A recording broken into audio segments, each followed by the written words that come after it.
नमस्कार, आदाब, सत श्री अकाल। मैं परवेश चौहान चंडीगढ़ न्यूज़ा में आप सभी का स्वागत करता हूं। आज चंडीगढ़ सीनियर सिटीजन एसोसिएशन की monthly get together museum art gallery auditorium sector 10 Chandigarh में हुई। आओ देखते हैं इस प्रोग्राम की एक झलक। भारत भाग्य विधाता, पंजाब सिंध गुजरात मराठा द्राविड़ उत्कल बंगा, विंध्य हिमाचल यमुना गंगा उच्चल जलधि तरंगा, तब शुभ नामे जागे, तब शुभ आशीष मांगे, गाहे तब जय गाथा, जन गण मंगल दायक जय हे भारत भाग्य विधाता, जय हे जय हे जय हे जय जय जय जय हे। डर मुझे भी लगा फासला देखकर, डर मुझे भी लगा फासला देखकर, लेकिन मैं बढ़ता गया रास्ता देखकर। खुद ब खुद करीब आती गई मेरी मंजिल मेरा हौसला देखकर। आदर, अभिनंदन, आभार, नमन, नमस्कार, आदाब, सत श्री अकाल, ladies and gentleman, a wonderful and warm welcome to one and all. Thank you.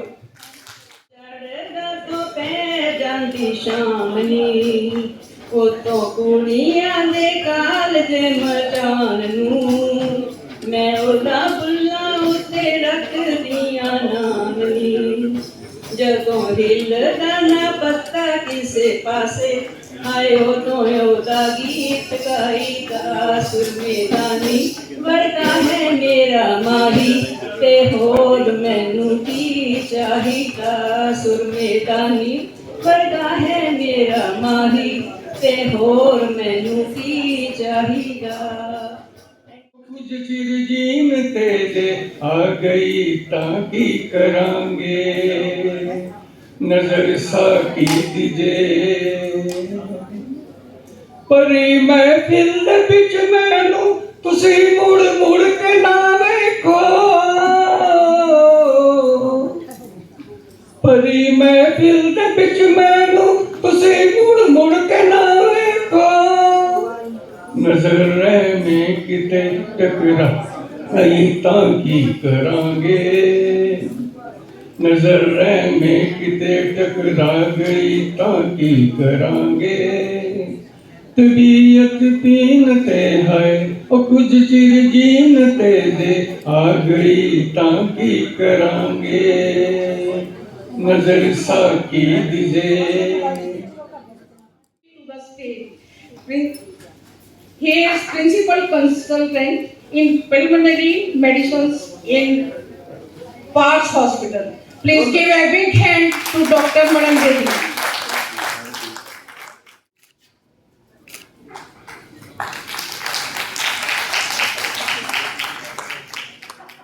में 2 हमने लिए हैं guest special invitee. Mister Vinay Goyal जी, आप सब सहमत हो गए कि वो डिजर्व भी करते हैं, तो please big hand. Madam Geeta Goyal, please come on the stage. Doctor साहब को भी ऑर्डर करें। आओ जी मैम।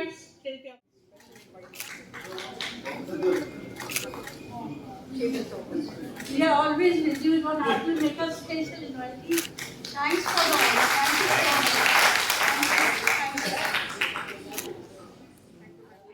के बारे में बात करेंगे।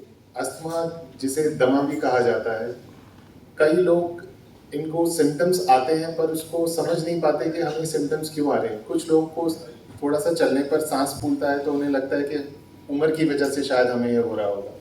सर्दी खांसी जुकाम हुआ तो लगता है कि नहीं, चलो मौसम बदल रहा है इसलिए हमें ये दिक्कत है।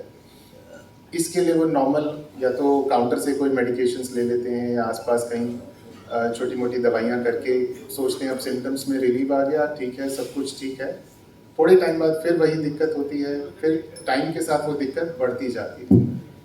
आज हम अस्थमा के बारे में और इसके सिम्टम्स और इससे प्रिवेंशन कैसे कर सकते हैं, साथ ही साथ मैं एड ऑन लंग्स को हेल्दी रखने के लिए आपको क्या करना चाहिए वो भी बताऊंगा।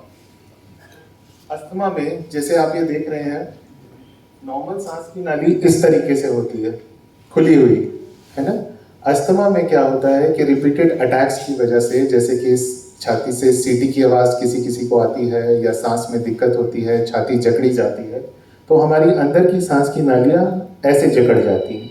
जो लोग इसका रेगुलर इलाज लेते हैं उनकी नाली वापस नॉर्मल हो जाती है, बट कुछ लोग इलाज लिया, छोड़ दिया, सही समय पर डायग्नोसिस नहीं कराया, ओवर द काउंटर मेडिकेशंस लेते रहे, तो वो इस कंडीशन में लैंड अप कर जाते हैं। ठीक है, ये एक लंबे समय से चलने वाली बीमारी है जिसका मैक्सिमम लोगों को जब ये क्रॉस कर जाती है बाउंड्री तब पता चलता है। उससे पहले वो जस्ट कुछ ना कुछ ओवर द काउंटर मेडिकेशंस लेके अपना इलाज करते रहते हैं। बट जब आप इस स्टेज पे लैंड अप कर जाते हैं तो फिर आपको रेगुलर मेडिकेशंस भी उतना फ़ायदा नहीं करती। अगर मैं अस्थमा के सिम्टम्स की बात करूं जिन्हें पहचानना बहुत ज़रूरी है, तो छाती से सीटी की आवाज़ आना जिसे हम वीजिंग कहते हैं, छाती में जकड़न होना जैसे कि मौसम बदलता है या आपने कोई एक्सर्शन किया या आप कहीं खेत खलियान में गए, किसी पोल्यूशन को एक्सपोज हुए, उसके बाद आपकी छाती में आपको जकड़न महसूस हुई, इसे इग्नोर ना करें, है ना। अपने पल्मोनोलॉजिस्ट या फिजिशियन जिन्हें आप दिखाते हैं उन्हें दिखाएं और अपना एग्जामिनेशन कराएं। खांसी है, स्पेशली रात के समय खांसी आ रही है, इसे इग्नोर ना करें। चलते फिरते सांस फूलना या बैठे बैठे भी कभी सांस की दिक्कत होना, इसे इग्नोर ना करें। जो डे टू डे एक्टिविटी पहले आप नॉर्मली कर लिया करते थे, अभी करने में थोड़ा सा सांस में दिक्कत आती है या छाती में जकड़न होती है, इसे भी इग्नोर ना करें। कभी कभी घबराहट लगना, ऐसा लगना कि एंजाइटी हो रही है या घबराहट हो रही है, इसे भी इग्नोर ना करें क्योंकि ये भी अस्थमा का एक सिम्टम हो सकता है। अब अगर मैं अस्थमा के ट्रिगर्स की बात करूं, तो अस्थमा के ट्रिगर्स जैसे कि स्मोक या टबैको को एक्सपोजर, एसिड रिफ्लक्स, कई लोगों को मुंह कड़वा रहना, खट्टा पानी मुंह में आना, खाने के बाद पेट फूलना, उसको वो लोग गैस की समस्या समझ के सिर्फ एंटासिड खाया, चलो रिलीव हो गया, ठीक है। बट ये कंडीशन आगे जाके आपको साथ ही साथ फेफड़े की भी दिक्कत दे सकती है, एसिड रिफ्लक्स कहते हैं इसे। पोल्यूशन से अपने आप को सेफ गार्ड करें, ये भी अस्थमा का एक ट्रिगर हो सकता है। कुछ दवाइयाँ जैसे एनसेड्स वगैरह, दर्द की दवाइयाँ जो ओवर द काउंटर हम खाते हैं, ये भी अस्थमा के ट्रिगर का काम कर सकती है। और मैं एक चीज़ और बता दूं, अस्थमा ऐसा नहीं है कि बचपन से ही किसी को होता है, अस्थमा किसी भी एज पे किसी को भी हो सकता है। आजकल जिस तरीके से पोल्यूशन है, जिस तरीके से हमारा केमिकल्स को और जिस एक्सपोजर है, जिस तरीके से AQI बैड होता जा रहा है, हमारे सब के लंग्स जो हैं वो इन चीज़ों को एक्सपोज हो रहे हैं। स्ट्रेस भी अस्थमा का एक ट्रिगर है। एक्सरसाइज इंड्यूस्ड ब्रोंकोकंस्ट्रिक्शन मतलब जो मैंने आपको पहली स्लाइड पे सांस की नाली दिखाई, उसका जकड़े जाना। कुछ लोगों को खेलते कूदते वक्त या तेज चलते वक्त एकदम सांस फूलता है, तो लोगों को लगता है ये शायद मेरी उम्र हो गई है, मैं थोड़ा तेज चला इस वजह से सांस फूल गया है। बैठते हैं, रेस्ट करते हैं, थोड़ा आराम आ जाता है तो लगता है सब ठीक है। ये ठीक नहीं है, आगे जाके आपको दमा या COPD, दूसरी सांस की बीमारियां लग सकती हैं, इसे इग्नोर ना करें। वेदर चेंजेस जैसे कि कोल्ड वेदर या सडन चेंज हो रहा है, ड्राई से ह्यूमिड कंडीशन में जा रहे हैं, ये भी अस्थमा के एक ट्रिगर का काम कर सकता है। कोई वायरल या बैक्टीरियल इन्फेक्शन, एलर्जीज जैसे हाउस डस्ट माइट, इंडिया में सबसे कॉमन है हाउस डस्ट माइट्रेंसिस। अब इनसे बचाव के लिए आपको क्या करना है, अगर आप एजमेटिक हैं, आपका डायग्नोसिस हो चुका है, तो अपने एलर्जन को पहचानिए और उसे अवॉइड करिए। अपना आसपास का एनवायरनमेंट क्लीन रखें। क्लीन रखने का मतलब ये नहीं है कि आप सफाई कर रहे हैं बिना मास्क पहने। अगर धूल मिट्टी है, अगर आपको एजमा है तो उसको जनरली अवॉइड ही करेंगे, आप क्लीन करें, किसी और से करवाएं। अगर आपको क्लीन करना ही पड़ता है तो बिना मास्क का यूज़ किए डस्ट वगैरह को क्लीन ना करें। आउटडोर एक्टिविटीज़, जब वेदर चेंज होता है, पोलन्स हैं या पोल्यूशन वाले डेज हैं, उसमें आप अर्ली मॉर्निंग और लेट इवनिंग आउटडोर जाना अवॉइड करें। ये मैं सिर्फ अस्थमा के पेशेंट्स के लिए नहीं कह रहा हूँ, मैं ये सब लोगों के लिए कह रहा हूँ, क्योंकि ये जो मॉर्निंग के पोलन्स हैं, अलर्जेंस हैं या पोल्यूशन है, ये हमारे लंग्स को, एयरवेज को बहुत बुरे तरीके से इफेक्ट करते हैं। दूसरी बात, अगर स्ट्रेस है तो रिलैक्सेशन टेक्निक्स का इस्तेमाल करें और अपना एक मेडिकेशन प्लान फॉलो करें। अगर मैं लंग्स को हेल्दी रखने की बात करूं तो कुछ चीज़ें जो आपको फॉलो करनी है, एक तो मास्क का यूज़ करना है, स्पेशली क्राउडेड प्लेसेस में। अर्ली मॉर्निंग, लेट इवनिंग बाहर जाना अवॉइड करें। इस वेदर में स्ट्रेनस एक्सरसाइजेस, स्पेशली हमें लगता है हम पार्क जाके सुबह एक्सरसाइज कर रहे हैं, हम बहुत अच्छा कर रहे हैं, बट सुबह के समय या लेट इवनिंग के टाइम इस वेदर में अलर्जेंस, पोलन्स, ये सब बहुत ज़्यादा होते हैं। मोल्ड्स, ये आपको अभी पता नहीं लगेगा बट लॉन्ग रन में आपको नुकसान देंगे। बेटर है आप deep breathing exercises, yoga practice करें, या आप लेट मॉर्निंग या अर्ली इवनिंग आप घर से बाहर जाएं और जो आपको एक्सरसाइज करनी है करें, पर स्ट्रेनस एक्सरसाइजेस अवॉइड करें। हाइड्रेटेड रहें, न्यूट्रिशियस डाइट लें, डीप ब्रीदिंग एक्सरसाइजेस ज़रूर करें। लंग्स को हेल्दी रखना बहुत ज़रूरी है। लेटर ऑन हमने कई पेशेंट्स को देखा है कि लंग बिल्कुल कॉम्प्रोमाइज़ हो जाता है और हमारे पास लेट प्रेजेंट करते हैं। इसलिए अपने सिम्टम्स को भी कभी इग्नोर ना करें। चलने फिरने में सांस की दिक्कत, बार बार सर्दी जुकाम होना, छाती से सीटी की आवाज़ आना, छाती का जकड़े जाना, खांसी होना, इन सिम्टम्स को कभी अवॉइड ना करें, डॉक्टर को दिखाएं। और अपना एक बेसिक पीएफटी टेस्ट सब लोग कराएं बेसलाइन, जिससे ये पता चले कि लंग कितना फंक्शन कर रहा है। नगीने आदि थावे नगीने आदि कच नहीं जड़ी दे होए इंज नहीं करी दे वे सजना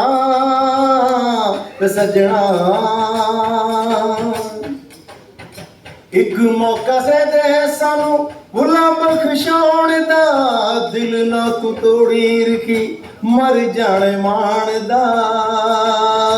एक मौका दे सानू भुला बख्शाउण दा, दिल ना तू तोड़ी रखी मर जाने मान दा।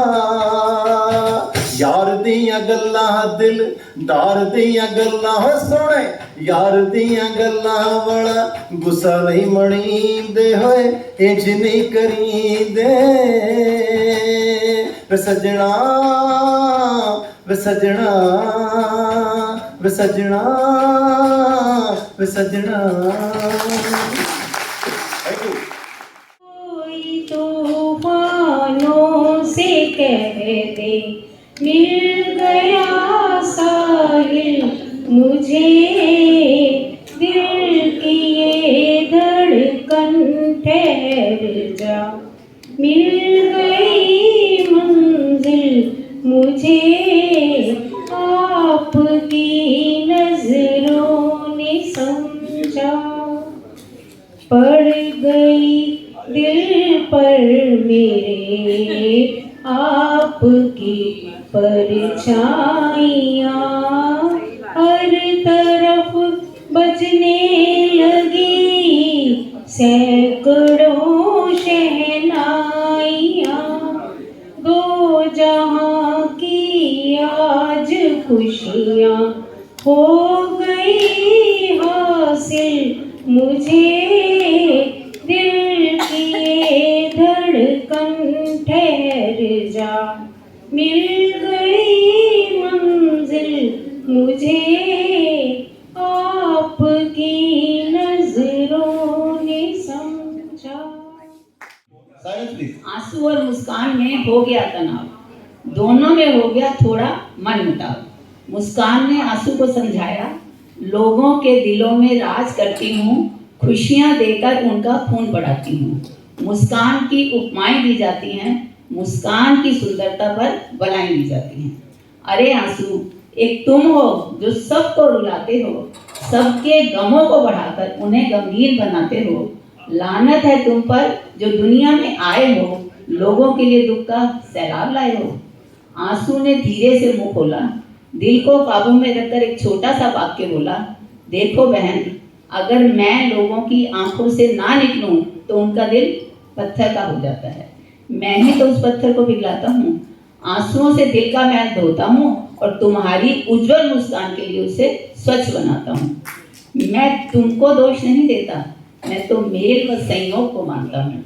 अगर संसार में मेल हो भक्त व भगवान का, लोगों व नेता का, गरीबी व अमीरी का, आंसू व मुस्कान का, तो खुशियों का राज हो।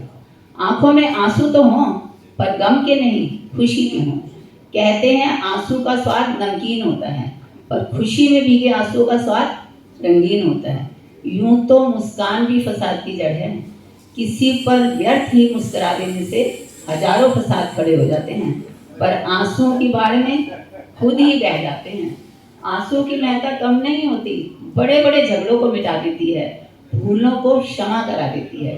हर चीज का अपना महत्व है, कोई कहाँ किसी से कम है। मुस्कान ने आंसू को महत्व को जाना, खुद को थोड़ा गुनाहगार माना, वे चुपके से आंसू के साथ खड़ी हो गई और दुनिया से अनजान दोनों अपनी राह पर बढ़ गए। आप सभी का धन्यवाद। बेटा छिक्के दे विच रोटी पई है वो ਚੱਕ ਕੇ ਲਿਆ ਬੱਚਾ ਕਿਵੇਂ ਜਾਂਦਾ ਸੀ ਭੱਜਾ ਭੱਜਾ एक्सरसाइज बड़ी बड़ी एक्सरसाइज है बहुत जबरदस्त ਇਹਦੇ ਬਹੁਤ ਰਿਜ਼ਲਟ ਆਉਂਦੇ ਨੇ ਕਿਤੇ ਵੀ ਬੈਠੇ ਹੋ ਕਿਤੇ ਵੀ ਕਰ ਸਕਦੇ ਆ ਠੀਕ ਹੈ ਹੁਣ ਇਹ ਤਾਂ ਹੋ ਗਿਆ ਡਾਕਟਰ ਦਾ ਹੁਣ ਸੈਕਿੰਡ ਪਾर्ट है ब्यूटी पार्लर का मेरे ख्याल है सारे लाइक करते हैं ब्यूटी पार्लर में ठीक है थोड़ा हैंड अप कर लो थोड़ा सा मत ले ठीक है देन आईज ऊपर वाले नीचे वाले देखो असं साह लेने नक की कदम मालिश नहीं करते नक की कर लो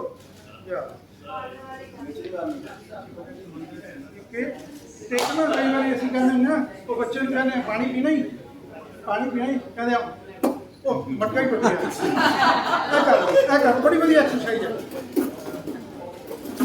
बहुत वधिया चिक्स वास्ते दंदां वास्ते सुड़िया वास्ते हूँ आप चलते हैं 10 मिनट की तरफ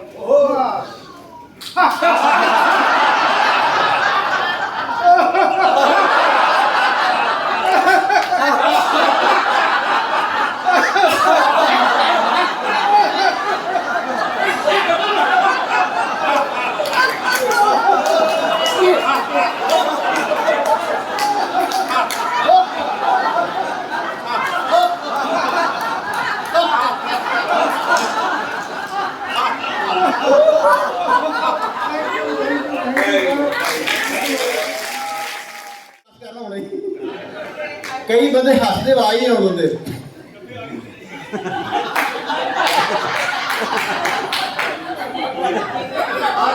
आवाज नहीं आती हसना जरूर आवाज नहीं आती कई जेडे हसते रोंदे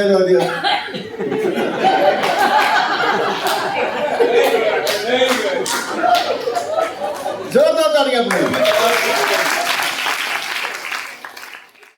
वाला पल जाने वाला है आने वाला पल जाने वाला है हो सके तो इसमें जिंदगी बिता दो पल जो जाने वाला है हो आने वाला पल जाने वाला है एक बार यूं मिली मासूम से कले एक बार यूं मिली मासूम से कले ओ खिलते हुए कहा खुशबाश में चली देखा तो नहीं है ढूंढा तो नहीं है पल जो जाने वाला है ओ आने वाला पल